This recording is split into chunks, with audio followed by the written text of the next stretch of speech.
subscribe my channel. ಎಲ್ಲರಿಗೂ ನಮಸ್ಕಾರಗಳು. ಇಂದಿನ ವಿಡಿಯೋದಲ್ಲಿ ನಾವು 8ನೇ ತರಗತಿಯ ಸಮಾಜ ವಿಜ್ಞಾನ ವಿಷಯದಲ್ಲಿ ಭೂಗೋಳಶಾಸ್ತ್ರ ವಿಭಾಗದ 13ನೇ ಅಧ್ಯಾಯವಾದ ವಾಯುಗೋಳ ಎಂಬ ಅಧ್ಯಾಯದ ಪ್ರಶ್ನೋತ್ತರಗಳನ್ನು ತಿಳಿಯೋಣ ಮಕ್ಕಳೇ. ಮುಖ್ಯ ಪ್ರಶ್ನೆ 1.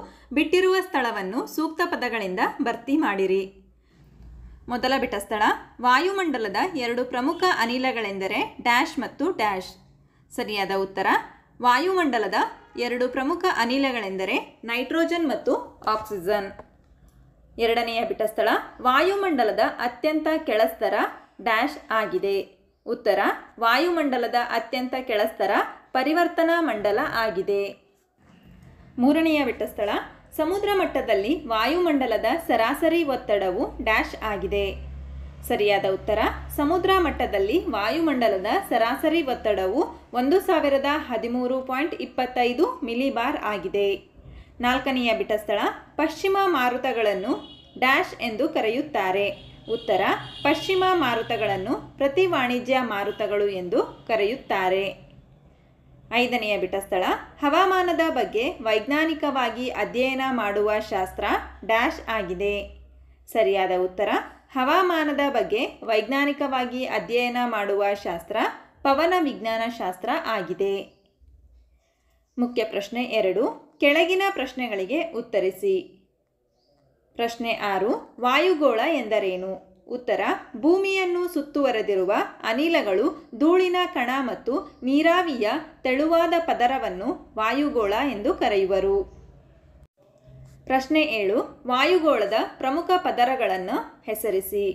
ಉತ್ತರ ವಾಯುಗೋಳದ ಪ್ರಮುಖ ಪದರುಗಳು ಪರಿವರ್ತನಾ ಮಂಡಲ, ಸಮೋಷ್ಣ ಮಂಡಲ, ಮಧ್ಯಂತರ ಮಂಡಲ, ಉಷ್ಣತಾ ಮಂಡಲ, ಬಾಹ್ಯ ಮಂಡಲ. ಪ್ರಶ್ನೆ 8. ಓಝೋನ್ ಪದರದ ಪ್ರಾಮುಖ್ಯತೆ ಏನು? ಉತ್ತರ ಓಝೋನ್ ಪದರದ ಪ್ರಾಮುಖ್ಯತೆ ಸೂರ್ಯನಿಂದ ಬರುವ ಅತಿ ನೇರಳೆ ಕಿರಣಗಳನ್ನು ಹೀರಿಕೊಂಡು ಭೂಮಿಯ ಮೇಲಿನ ಎಲ್ಲ ಜೀವರಾಶಿಗಳನ್ನು ರಕ್ಷಿಸುತ್ತದೆ. ಈ ಪದರವು ಮೋಡ ಹಾಗೂ ಇತರೆ ಎಲ್ಲ ಬಗೆಯ ಹವಾಮಾನದ ಅಂಶಗಳಿಂದ ಮುಕ್ತವಾಗಿರುತ್ತದೆ. ಪ್ರಶ್ನೆ 9. ಶಾಂತವಲಯ ಎಂದರೇನು? ಅದು ಎಲ್ಲಿ ಕಂಡುಬರುತ್ತದೆ? ಉತ್ತರ ಸಮಭಾಜಕ ವೃತ್ತದ ಕಡಿಮೆ ಒತ್ತಡ ಪಟ್ಟಿಯ ಗಾಳಿಯು ಹೆಚ್ಚು ಉಷ್ಣಾಂಶದಿಂದ ಕೂಡಿದ್ದು ಬಿಸಿಯಾಗಿರುತ್ತದೆ ಹಾಗೂ ಅದರ ಚಲನೆ ಕಡಿಮೆಯಾಗಿರುತ್ತದೆ. ಈ ವಲಯವು ಪ್ರಶಾಂತವಾಗಿದ್ದು ಲಘು ಮಾರುತಗಳಿರುವುದರಿಂದ ಇದನ್ನು ಶಾಂತವಲಯ ಎಂದು ಕರೆಯುವರು. ಇದು ಸಮಭಾಜಕ ವೃತ್ತದ ಕಡಿಮೆ ಒತ್ತಡದ ವಲಯದಲ್ಲಿ ಕಂಡುಬರುತ್ತದೆ. ಪ್ರಶ್ನೆ 10. ನಿರಂತರ ಮಾರುತಗಳ ವಿಧಗಳನ್ನು ಹೆಸರಿಸಿ. ಉತ್ತರ ನಿರಂತರ ಮಾರುತಗಳ ವಿಧಗಳು ವಾಣಿಜ್ಯ ಮಾರುತಗಳು, ಪ್ರತಿ ವಾಣಿಜ್ಯ ಮಾರುತಗಳು, ಧ್ರುವೀಯ ಮಾರುತಗಳು. ಪ್ರಶ್ನೆ 11. ಸ್ಥಳೀಯ ಮಾರುತಗಳೆಂದರೇನು? ಯಾವುದಾದರೂ 2 ಉದಾಹರಣೆ ಕೊಡಿ.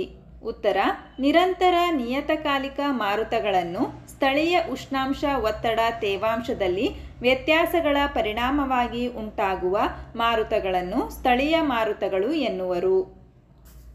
ಉದಾಹರಣೆಗಳು ಭೂಗಾಳಿ, ಸಮುದ್ರ ಗಾಳಿ, ಕಣಿವೆ ಗಾಳಿ ಇತ್ಯಾದಿ. ಪ್ರಶ್ನೆ 12.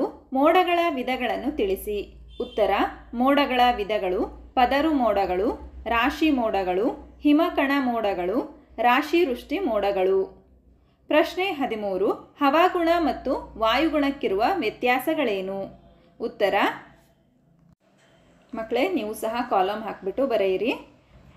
ಹವಾಗುಣ ಒಂದು ಸ್ಥಳದ ಅಲ್ಪಾವಧಿಯ ವಾಯುಮಂಡಲದ ಪರಿಸ್ಥಿತಿಯನ್ನು ಹವಾಮಾನ ಎನ್ನುವರು. ವಾಯುಗುಣ ಒಂದು ಪ್ರದೇಶದ ದೀರ್ಘಾವಧಿಯ ಹವಾಮಾನದ ಸರಾಸರಿಯನ್ನು ವಾಯುಗುಣ ಎನ್ನುವರು. ನಂತರ ಹವಾಮಾನಕ್ಕೆ ಉದಾಹರಣೆ ಮೋಡಯುಕ್ತ ಪ್ರಖರ ಬಿಸಿಲು, ಶುಭ್ರ ಹವಾಮಾನ. ನಂತರ ವಾಯುಗುಣಕ್ಕೆ ಉದಾಹರಣೆ ಟಂಡ್ರಾ ವಾಯುಗುಣ, ಮರುಭೂಮಿ ವಾಯುಗುಣ. ನಂತರ ಹವಾಮಾನದ ಬಗ್ಗೆ ವೈಜ್ಞಾನಿಕವಾಗಿ ಅಧ್ಯಯನ ಮಾಡುವ ಶಾಸ್ತ್ರವನ್ನು ಪವನ ವಿಜ್ಞಾನ ಶಾಸ್ತ್ರ ಎನ್ನುವರು.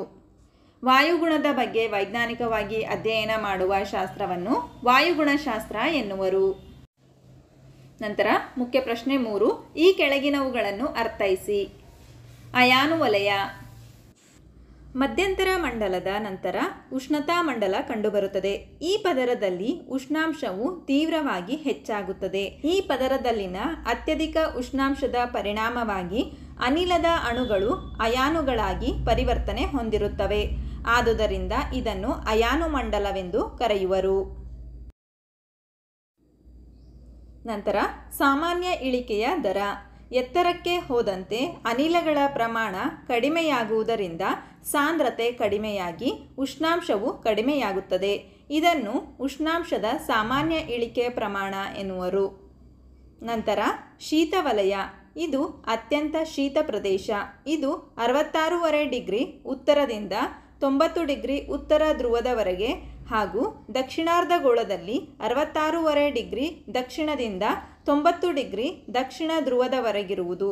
ಶೀತವಲಯದಲ್ಲಿ ಸೂರ್ಯನ ಕಿರಣಗಳು ಅತ್ಯಂತ ಓರೆಯಾಗಿ ಬೀಳುವುದರಿಂದ ಉಷ್ಣಾಂಶ ಅತಿ ಕಡಿಮೆ ಇರುತ್ತದೆ. ಇಲ್ಲಿ ಬೇಸಿಗೆಯಲ್ಲಿ ಉಷ್ಣಾಂಶ ಸ್ವಲ್ಪ ಹೆಚ್ಚಾಗುತ್ತದೆ ಮತ್ತು ಚಳಿಗಾಲದಲ್ಲಿ ಉಷ್ಣಾಂಶ ಕಡಿಮೆ ಇರುತ್ತದೆ. ನಂತರ ಅಶ್ವ ಅಕ್ಷಾಂಶ. ಉತ್ತರ ಉಪ ಉಷ್ಣವಲಯದ ಅಧಿಕ ಒತ್ತಡ ಪಟ್ಟಿಗಳು 30 ಡಿಗ್ರಿ ಉತ್ತರದಿಂದ 35 ಡಿಗ್ರಿ ಉತ್ತರ ಅಕ್ಷಾಂಶಗಳವರೆಗೆ ಕಂಡುಬರುತ್ತದೆ. ಈ ವಲಯವನ್ನು ಅಶ್ವ ಅಕ್ಷಾಂಶಗಳೆಂದು ಕರೆಯುವರು. ನಂತರ ಆರೋಹ ಮಳೆ ಅಥವಾ ಪರ್ವತ ಮಳೆ. ತೇವಾಂಶವನ್ನು ಹೊಂದಿರುವ ವಾಯು ಅಡ್ಡಲಾಗಿರುವ ಪರ್ವತಗಳಿಂದ ತಡೆಯಲ್ಪಟ್ಟಾಗ ಅದು ಮೇಲೇರುವುದು. ಎತ್ತರಕ್ಕೆ ಏರಿದಂತೆ ಗಾಳಿಯು ತಂಪಾಗಿ ಅದರಲ್ಲಿರುವ ಜಲಾಂಶವು ಘನೀಕರಿಸಿ ಮಳೆ ಬೀಳುವುದು. ಹೀಗೆ ಪರ್ವತಗಳಿಂದ ಉಂಟಾಗುವ ಮಳೆಯನ್ನು ಪರ್ವತ ಮಳೆ ಅಥವಾ ಆರೋಹ ಮಳೆ ಎನ್ನುವರು. ನಂತರ ವಾಯುಗುಣಶಾಸ್ತ್ರ.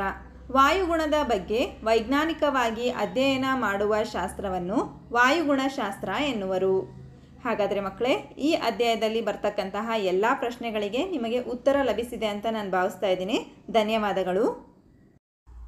ನಮ್ಮ ವಿಡಿಯೋ ಇಷ್ಟವಾದಲ್ಲಿ ಪ್ಲೀಸ್ ಸಬ್ಸ್ಕ್ರೈಬ್ ಮಾಡಿ, ಲೈಕ್ ಮಾಡಿ, ಶೇರ್ ಮಾಡಿ, ಪ್ರೋತ್ಸಾಹಿಸಿ.